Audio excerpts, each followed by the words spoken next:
जय माता दी। आज मैं एक नाच गीत गाने जा रही हूँ। अच्छा लगेगा तो लाइक शेयर कमेंट जरूर करना।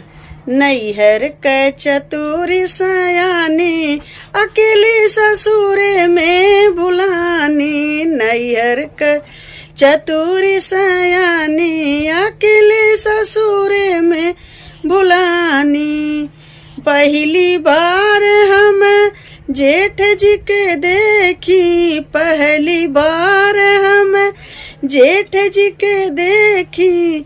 रहिया बरहू न जाने अकेले ससुरे में बुलानी।